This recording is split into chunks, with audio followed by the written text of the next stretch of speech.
Banco Central prevê inflação de 9% e possível recessão. A estimativa de retração é de 1,1% para o PIB em 2015. Na última quarta-feira, 24, o Banco Central anunciou que a inflação deve atingir 9% ainda este ano. Com isso, o teto do sistema de metas de inflação pode estourar e a economia brasileira encolher. As informações são resultado do relatório de inflação realizado no segundo trimestre deste ano.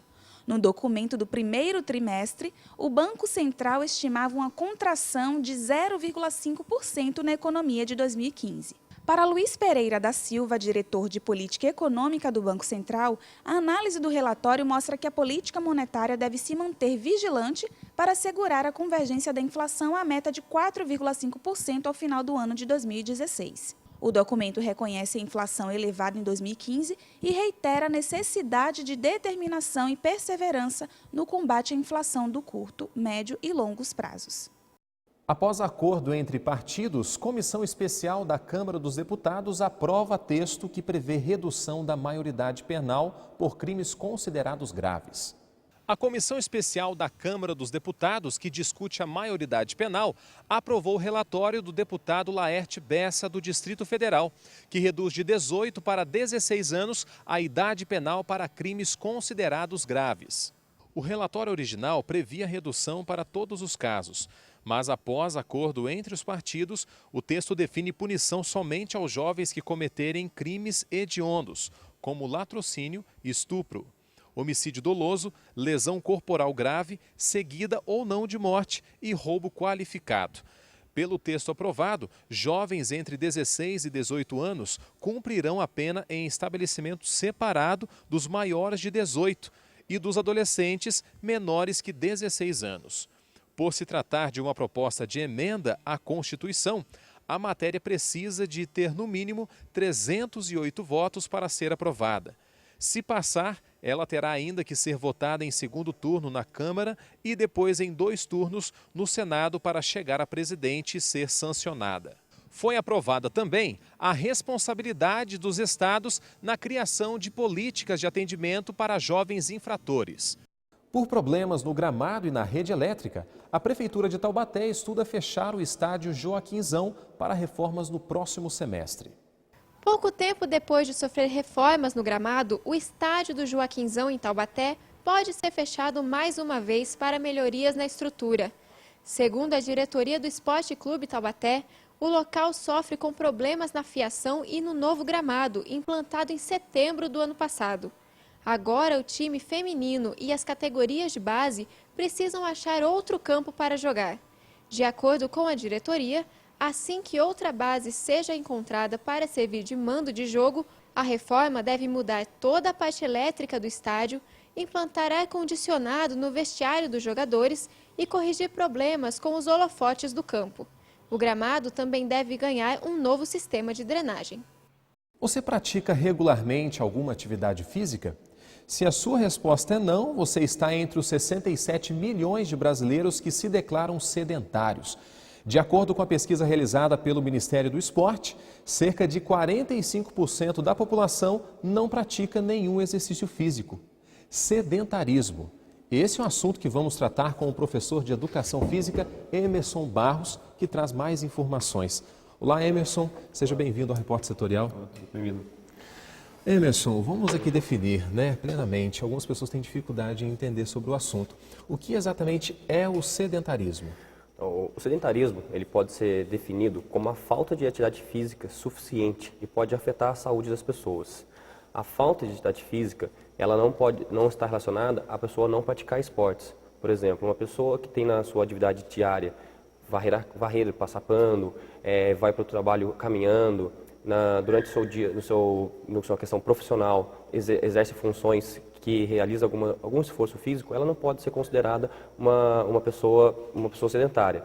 E o sedentarismo ele acontece quando a pessoa tem um baixo gasto calórico nas suas atividades diárias. Tá? Então é relacionado à baixa queima calórica. Sim, relacionado às suas atividades diárias, realmente está se exercitando. Então não é só porque a pessoa não pratica um esporte que ela tem que ser considerada um sedentário. Sim. As mulheres, Emerson, elas, segundo a pesquisa, são mais sedentárias que os homens. Qual seria o motivo? Então, o motivo que a gente vê, pela até a nossa própria experiência, é que hoje em dia aumentou muito o número de mulheres empregadas, né, no mercado de trabalho. E essas mulheres, quando fora do expediente de trabalho, além do seu horário de trabalho normal, ela chega em casa e ainda tem que exercer suas funções de mãe, de mulher, tem todas essas obrigações. Com isso, o cansaço e a falta de tempo está limitando muito a atividade física no público feminino. Uhum. E quais são assim, as principais doenças causadas pelo sedentarismo? Então, o sedentarismo está diretamente relacionado a várias doenças, como hipertensão, problemas cardiovasculares, distúrbios cardíacos, problemas respiratórios crônicos. Então, essa falta de atividade física está diretamente relacionada com essas doenças. Para isso, para diminuir o número de risco de doenças nessas pessoas, elas teriam que buscar, primeiramente, né, conversar com o seu médico e buscar uma atividade física mais regular para não sofrer esses problemas. Principalmente pessoas que, às vezes, na família também têm riscos. Então, a pessoa que tem maiores riscos na sua família, já tem problemas com pais, com irmãos, com avós. Que teve hipertensão.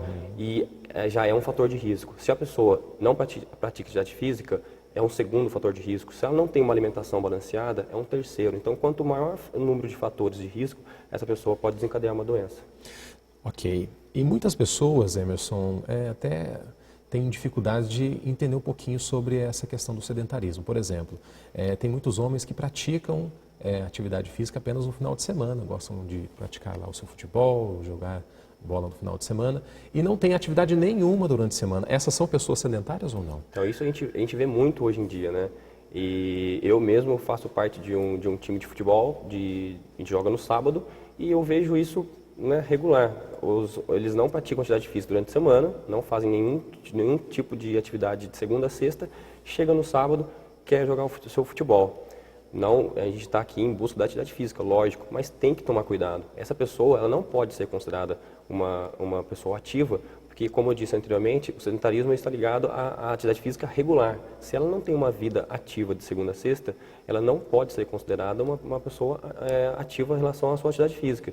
E o principal também, durante a semana, a frequência cardíaca, principalmente desses homens que não praticam atividade física, ela fica estabilizada embaixo, né? Fica baixa essa frequência cardíaca.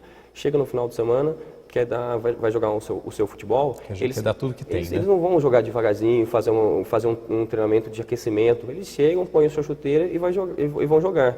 Com isso, o que acontece? A frequência cardíaca, ela oscila, ela aumenta de forma brusca e diminui. Isso para um coração que não é treinado, é muito perigoso, como a gente vê os jogadores profissionais até tendo paradas cardíacas dentro de campo, mas profissionais. Imagina uma pessoa que não treina durante a semana, então é perigoso, essas pessoas têm que rever um pouquinho o conceito e tentar buscar atividade física regular durante a semana. E como fugir então da rotina sedentária? Eu sei que existem dicas especiais, comuns, que muitos pensam assim, não tenho dinheiro, não posso pagar uma academia, não tenho tempo, não posso praticar uma natação, um esporte. Como que a gente pode conciliar tudo isso? Tempo e dinheiro são duas coisas que estão atrapalhando as pessoas hoje em dia. Em relação ao tempo, uma dica que eu dou para as pessoas em relação à sua jornada de trabalho, é tentar arrumar um esquema para conseguir fazer atividade física antes da sua jornada de trabalho. Para quem trabalha num horário normal. Tem pessoas que trabalham em fábrica, tem uns horários mais difíceis, aí tem que tentar contornar essa situação. Mas o que a gente vê hoje em dia dentro da academia é as pessoas procurando fazer atividade física antes do seu horário de trabalho.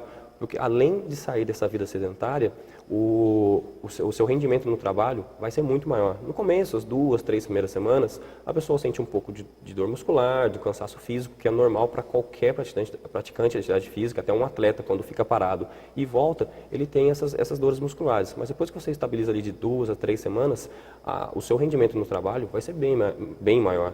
E em relação ao dinheiro, hoje em dia eu falo para as pessoas, se você não tem condições de pagar uma academia, Há várias outras formas de praticar atividade física. Você pode colocar o seu tênis, colocar uma roupa adequada, fazer uma caminhada leve.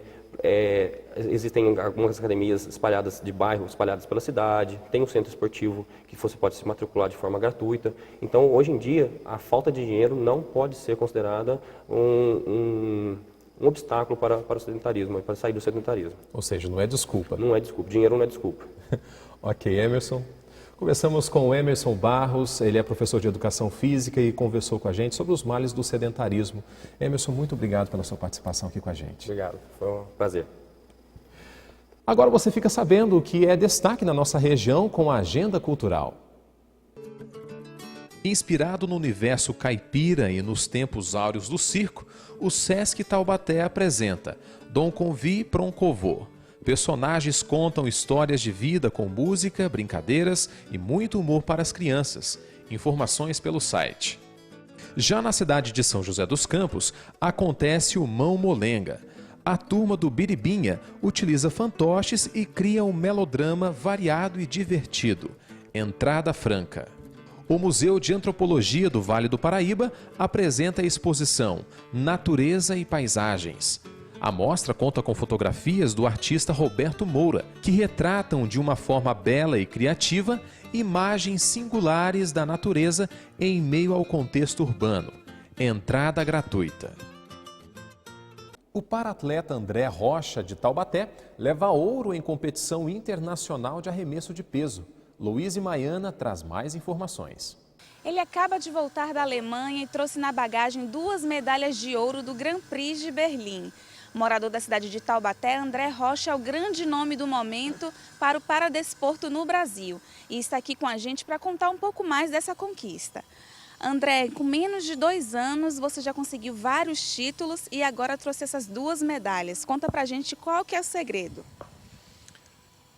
Na verdade, é muito treino, muita disciplina, muita força de vontade, lutar contra as adversidades que sempre acontecem no meio do caminho e foco, né? Tem que ter foco, tem que querer muito e agora continuar nessa mesma pegada para chegar bem agora em agosto nos campeonatos mais importantes que eu vou disputar também. E quais foram os desafios lá da Alemanha, o clima, quais foram as dificuldades que você teve? Conta um pouquinho sobre essa experiência lá na Alemanha. Olha, é de uma estrutura magnífica, só que é um país muito frio, onde a temperatura ela muda assim muito rápido. E a maior dificuldade, na verdade, foi essa. A temperatura muito baixa, muito vento, sereno, né? Então, assim, um clima que nós temos, mas não se compara ao frio de Berlim, o frio da Alemanha. Então, atrapalhou um pouco, mas na verdade não só a mim, né? A marca dos outros concorrentes também caiu bastante. Mas graças a Deus estávamos bem preparados, fomos focados, sabendo que poderíamos chegar e deu tudo certo. Graças a Deus, 2 ouros para o Brasil. Arremessou para longe esses desafios, essas dificuldades, né? Exatamente. Com um bom brasileiro, eu não desisto nunca. Obrigada, André. Em agosto, o André Rocha vai representar o Brasil nos Jogos Parapan-Americano em Toronto, no Canadá. Atualmente, ele é o recordista pan-americano no arremesso de peso e possui a 2ª melhor marca do mundo neste ano. Garoto de 15 anos de São José dos Campos conquista o 1º lugar no Campeonato Brasileiro de Ioiô. Seu próximo desafio é representar o Brasil na disputa mundial. Uma brincadeira que virou esporte e um esporte que pode virar profissão. O ioiô fez a vida do joseense Daniel Borges dar meia volta. Aos 15 anos, o adolescente já coleciona medalhas e prêmios, e entre eles o Campeonato Brasileiro. O primeiro ioiô eu ganhei quando eu tinha 8 anos, foi a minha mãe que me deu. E meus primos me ajudaram a inventar manobras. Daí eu dei uma parada. Daí eu voltei com 10 anos Quando eu comecei a ver vídeos na internet de caras jogando. Eu falei, pô, que da hora. A partir daí, não parou mais. Comprou um ioiô de rolamento, modelo usado pelos profissionais, e seguiu o balanço natural do seu talento. Aí eu consegui soltar algumas manobras e E no campeonato de 2013 eu acabei até ganhando patrocínio e conhecendo bastante gente nova. Desde as primeiras manobras no ioiô de brinquedo, Cíntia acompanha o desenvolvimento do filho, que já quer seguir carreira no esporte e mostra que tem tudo para ir adiante. E ele se destacou logo de cara, assim. Ele chegou desconhecido, molequinho de 13 anos, ninguém conhecia ele. E foi quando a gente percebeu mesmo que ele era bom mesmo no que ele fazia, né? Porque ele fazia as manobras em casa, tudo, mas a gente, assim, não tinha noção do quanto ele era bom naquilo, né? São um monte de requisitos que os juízes avaliam. Eles avaliam não só as manobras, mas eles avaliam também a postura do jogador, o uso da música de acordo com as manobras, coreografia, o uso do espaço, se você fica parado no palco, se você fica se mexendo, isso tudo vale ponto. Para ele não existe essa história de brinquedo de criança, não. Daniel afirma que é preciso muita dedicação, mas confessa que já levou umas pancadas. Uma vez eu estava no palco de uma apresentação de um hotel, aí sem querer eu bati com o ioiô com tudo na minha cabeça, depois formou um galo e minha mãe até filmou e ela começou a rir de desespero. Mas seja na hora do aperto ou da conquista, o apoio da família está sempre presente. Eu acredito que ele pode tudo que ele quiser na vida dele. O que ele quiser ser, ele vai ser.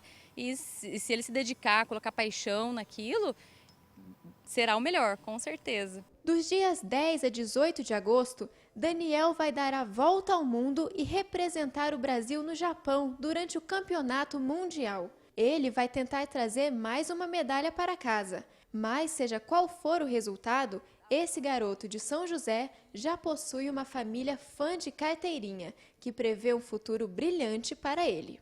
Com certeza, no ioiô, na vida, em tudo. Uma boa sorte para o Daniel. O Repórter Setorial fica por aqui e você pode rever nossas reportagens em repórtersetorial.com. Acesse. Uma feliz semana para você. Uma boa noite. Tchau.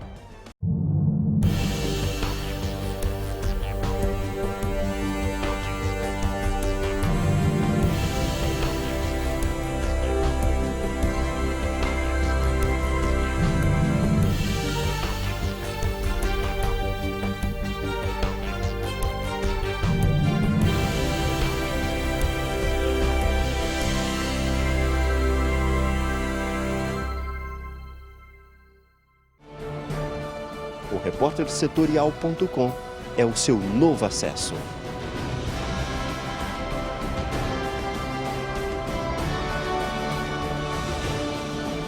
É nossa terra no ar.